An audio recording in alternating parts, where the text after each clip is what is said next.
1989, I decided to do my own tour now. I get that thing named Reggae Superfest. And we went up 1989, it was Light Parks Man, Dennis Brown, Freddie McGregor, and Lieutenant Stitchie, right? And we did that tour of the United States, you know.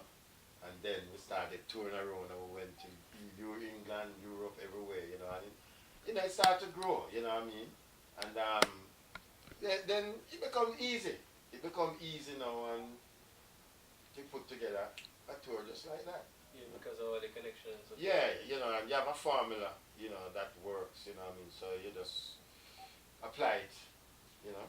So, alright, who would be on your current roster now as management, or you don't deal with? Well, you know something, I kind of step out of that era. When them pass on, me nobody replace the numbers them. Yeah. Because what happens is that you have to leave space for other people to grow.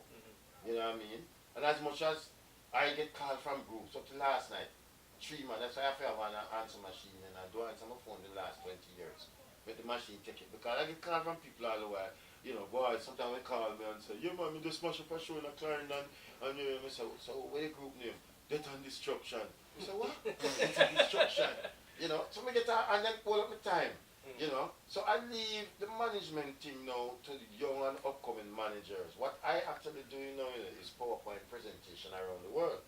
I go to Australia every year in November, and I do 4 lectures. They call it a PowerPoint presentation, 60-minute or 90-minute lectures around, you know, with universities and music seminars and things, right? And it's easy for me. Because it's something that I enjoy speaking, you know. And since I have the experience and a lot of people don't know about that part of the business when they tell them the experience and the history about the music and where it started up to the present. So I do most of that. And then I kind of pick projects that I work with, special projects. Like every year some promoters from Europe come in, because Europe is one of the biggest markets now for reggae now, live shows. Yeah. So a lot of the promoters then come down here from say November, December. Them rent our house and stay here, right? And watch all the shows them, you know, to see which acts them want. So they will link me when them come, and they will go down. Most of the time it's me and Lydia go down there, and we sit down and them tell me which artists them want for them festivals and so on, and then we coordinate. But years gone by, I used to just get up every year and just do a tour. But I realized that it wasn't benefiting me. Artists them go on and pocket full of money, yes, and me sit down now and bus for pay, hotel for pay, here for pay, and me don't know where it come from. I remember one time I reached a point where I didn't want to wake up the next morning. I beg God for this, make me keep sleeping, and we can't sleep past the people, the suppliers who are waiting to get paid. You want to see it? You know what I mean? And then I realize it, you know. So, but me not take up no new artists in a management, right? I will give lectures and I will guide them. And I suggest them because when Morgan Heritage came down from the States, my brother used to manage them in the States, and when they came down there, right after them come and sit down, all of them spread out that stuff, right? For management. But one thing with me, if I'm not going to put in 100% on me, I'm not going to take it up. Not because, even if I pay $1 million.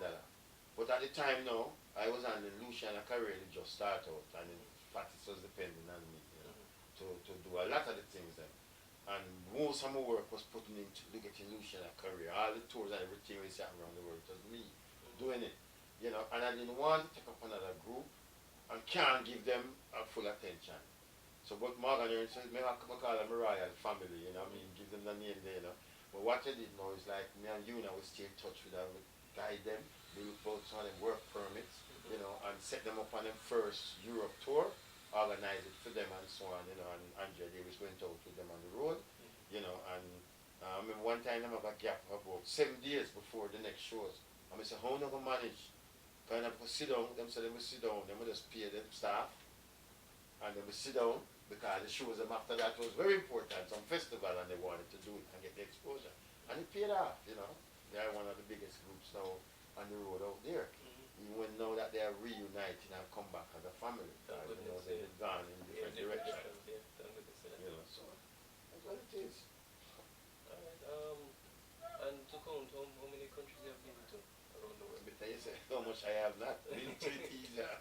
No, the only place that me not go yet is Afghanistan and Iran. been to most of the countries, them Greece, Israel, Africa, my God, you name it. We go all over. South America, Brazil, South And America. the reason I ask that is that where do you think that would be the best response for you for Jamaican music, either be dance or reggae? Where would be the best response for you? Every region have them demand. You see Brazil? Brazil gravitate to our music, but get rich artists now. Dancehall artists them, no way. The old artists them. Yeah. If you know, Eric Donaldson is like God down there. Max Romeo, woo. What should name would like to go like Barbara Jones.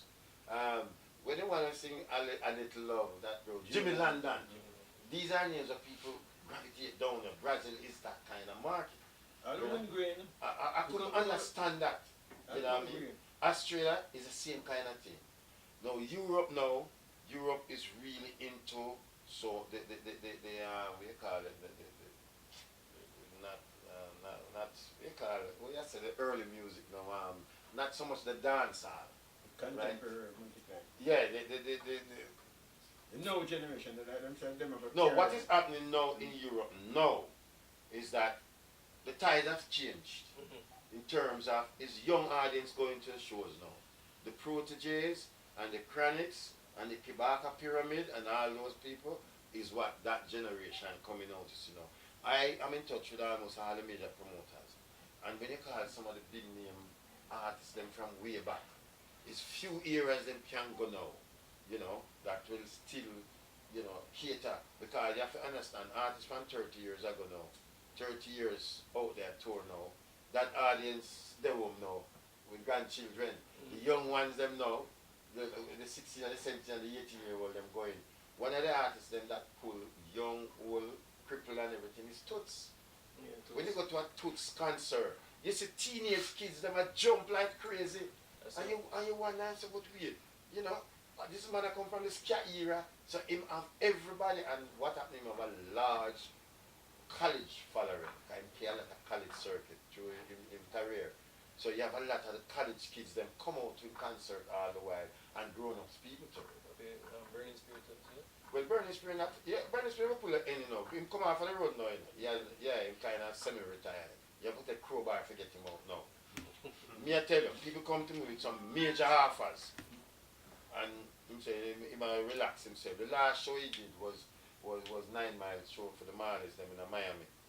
Right? And after that, that was about 2000, about 4-5 years ago. And Missy Man come out with big offers for you. And we call, no, not, we have to realize that it's not the money.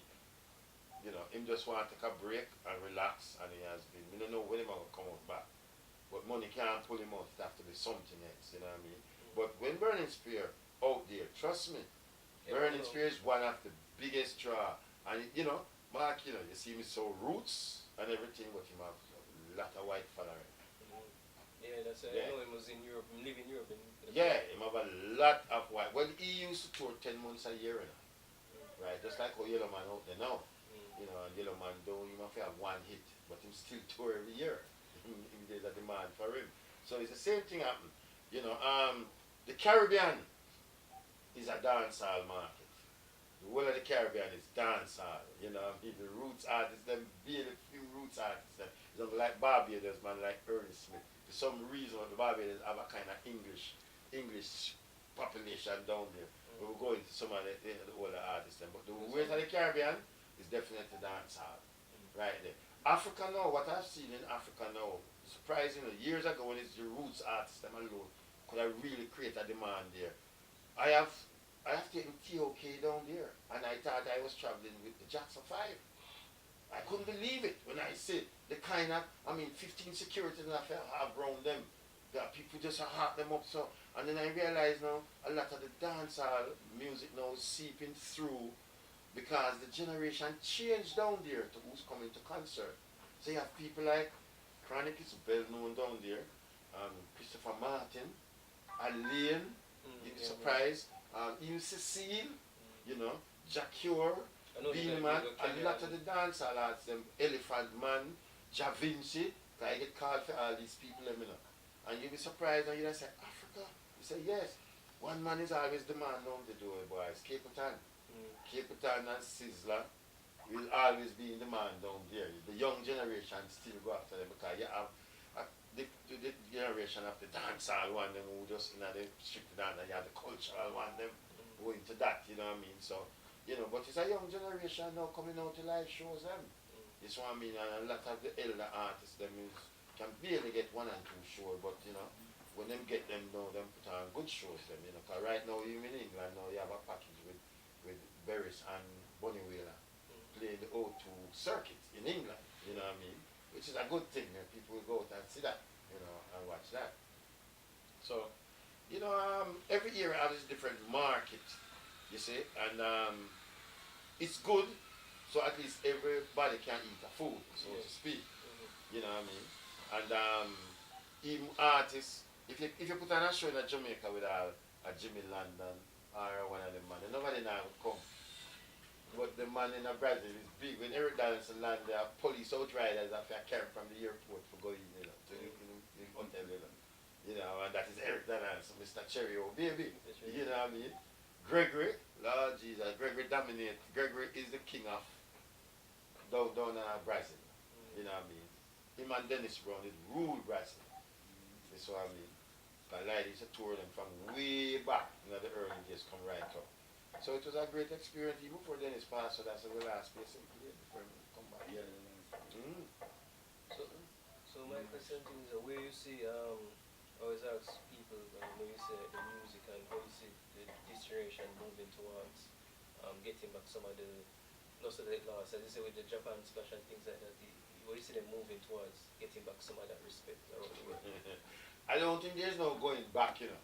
Everything when we're moving forward, right, with changes, because we live in a technology world now too, which has dominated the whole thing. Most people now is doing a lot of things via internet now. You know what I mean? You can voice tune, you don't have to go over, so go voice a dub plate and send, you know, can stay and do it and send it over. So what has happened? Technology has played a great role in the whole part of the entertainment industry, that everybody can get tune, download tune now. So people have to be earning really from live concerts. That's where the livelihood is coming from now. You know what I mean? And that's why I always encourage artists them to develop a good presentation on stage. Because people don't come to a concert for this year, you sing back the song then. Some man just sing next song, sing. It's the one that's buy the record and just listen to it. They want to see a performance and to be entertained, you know. And that's why I always try to encourage the artists them to stop go overseas and just pick up any little food, any band, and just play with a band. Because when you do that now, you're not developing an act, you know, you're just singing. You water down your own act. And I see some big name artists now that do that. You know what I mean? When it come from here with your group, that's why I have to give chronic plus, you know, no matter what, you know. No matter what the thing wants to say. Because me know a facts where him take almost nothing for him pay just to make sure him band out there with him. Because him and the band have a presentation to make. He's not out there for to sing some song. When you go there for to sing song, you pick up any man. You know, because you just go up there, you words one day with a man and the next day is the show. That was the thing that I would say that when we interviewed Dean Fraser a couple years ago, when we put it in the magazine and things like that, and he was saying that that's the thing he saw with the name Chronics, definitely Chronics and Protege and those new acts, because he said that I see myself too, in the 90s, like with Turbulence Cape, that they went and they just pick up show and perform with other people. Yeah, you know. And water down them. And you see what happened, you know, the promoter, once one big name act do it, you know. Everybody mixes it, right. Everybody do it. When him calling them, I say, but John Brown, do it to work now. You say, no. And then you start to think about your money, your personal money now. And you say, ratted by the man, and give me $10,000 to come up to come work with a band. And you start to say, boy. I think one of the reasons why it could have been done, I would say, with Chronics, I think, at the time when he came out, he didn't have, let's say, the overheads as them other man did have at the time.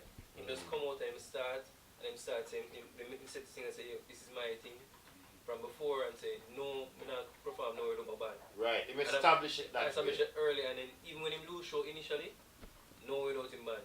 I think it's somebody like Shaggy even said it, like, Shaggy himself said that Chronix teach him a thing because he said, boy, him never know him could go to them people there and say, him not going nowhere without zinc fence.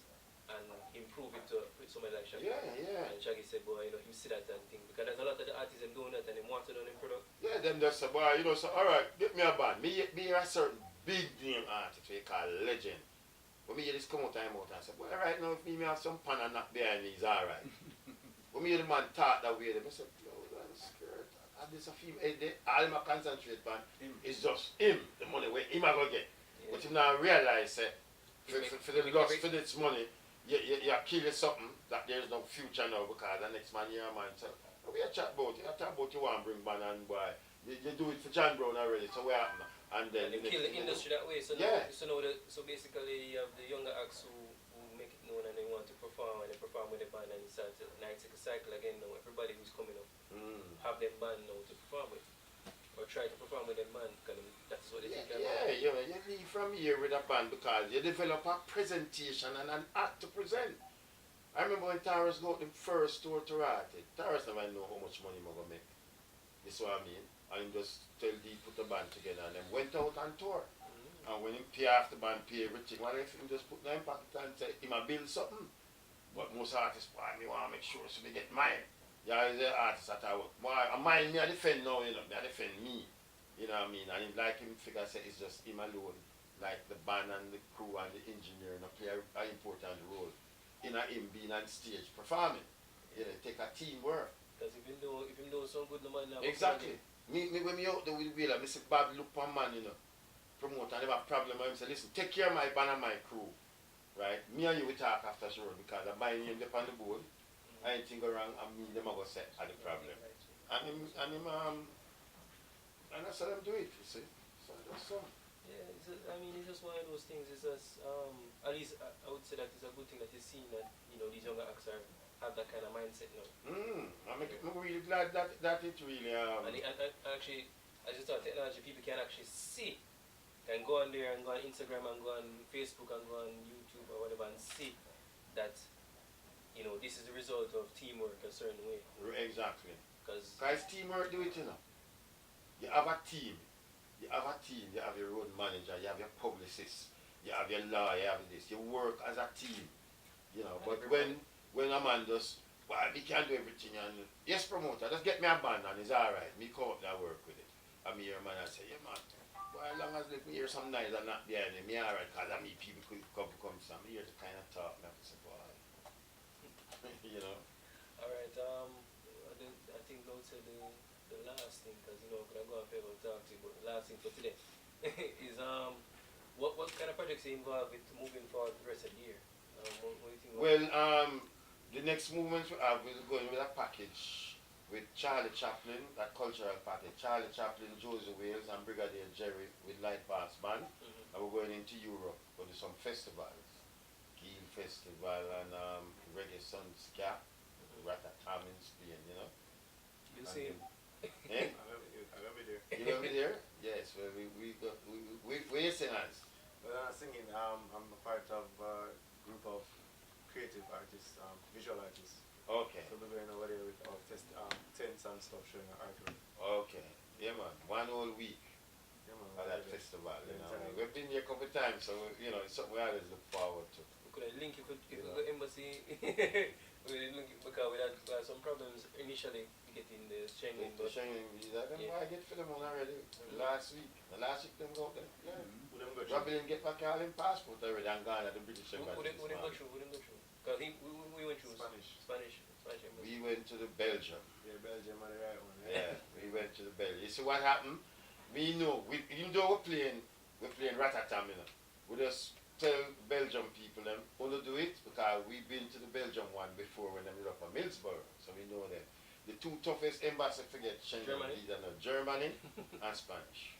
Two toughest one. And you guys said French embassy. French closed down. Yeah, them closed down. Yeah, them said them not making enough money, so them closed down and gone to New York and tell Belgium and the rest of the boat. Yeah, man. Funny, you see me Europe. But German are the toughest one, everybody talk about it. Yeah, man. Tough. Yeah, man. True, that's somebody supposed to get mine and eventually just go through Spanish. Spanish wasn't that hard years ago, but because when Ratatam moved down to Spain, right, is there, everybody used to go, but we had a festival, the first one is Gil.